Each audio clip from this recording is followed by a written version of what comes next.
Hi, అందరికీ నమస్కారం. ఈరోజు నేను ఇడ్లీ పిండితో అట్లు ఎలా తయారు చేయాలో చెప్తాను. ముందుగా ఎవరైనా నా ఛానల్ సబ్స్క్రైబ్ చేసుకోకపోతే ప్లీజ్ సబ్స్క్రైబ్ చేయండి. సో ఇక్కడ చూస్తున్నారు కదా ప్రొసీజర్. ముందుగా మనం ఈ మినపప్పు ఇడ్లీ రవ్వ నానబెట్టుకొని అది బాగా నానిన తర్వాత రాత్రంతా కూడా ఉంచండి. నైట్ టైం చేసుకునేది నైట్ అంతా నానబెట్టి ఉంచితే ఇలా మనం మినపప్పు మిక్సీలో వేసుకొని మిక్సీ జారు పట్టుకోగానే ఆ పిండి మెత్తగా చేసుకోవాలి. మరి నీళ్ళు ఎక్కువ వేయకండి. అదేవిధంగా ఇడ్లీ రవ్వ అనేది మనం నానబెట్టాం కదా, చూడండి నీళ్ళు లేకుండా ఇలా గట్టిగా పిండి అది మనం మినప పిండిలో వేసుకోవాలి.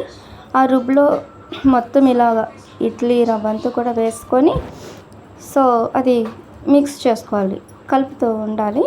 మొత్తం అంతా కలిసే వరకు కూడా కలుపుకోవాలి. ఎక్కడ కూడా పొడి పొడిగా లేకుండా నీళ్ళు అనేవి ఎక్కువగా లేకుండా చూడండి ఇలాగ కలుపుకొని దానిపైన ప్లేట్ పెట్టి అది అలాగా ఒక 5 నిమిషాలు 10 నిమిషాలు నానబెట్టుకోండి.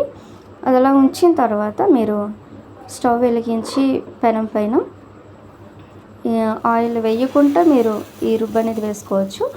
రుబ్బి వేసుకొని అట్లాగా చిన్నది అట్లాగా చేసుకొని దానిపైన కొద్దిగా ఆయిల్ వేసి, లేదా మీకు ఏమైనా తినాలి అనిపిస్తే వీటిపైన ఆనియన్స్ లేదా పచ్చిమిర్చి ముక్కలు కూడా వేసి చేసుకోవచ్చు. చాలా టేస్ట్గా ఉంటుంది. సో ఇలా ఆయిల్ వేసి బాగా రోస్టెడ్గా చేసుకొని చూడండి, చూపిస్తున్నాను కదా, అలా రోస్టెడ్గా చేసుకొని ఇలా రావాలి. సో ఈ విధంగా మీరు ఇడ్లీ రుబ్బుతో అట్లు కూడా చేసుకోవచ్చు. ఇది మార్నింగ్ టిఫిన్ కింద, ఈవినింగ్ స్నాక్స్ కింద కూడా మీరు ఉపయోగించుకోవచ్చు. Thank you.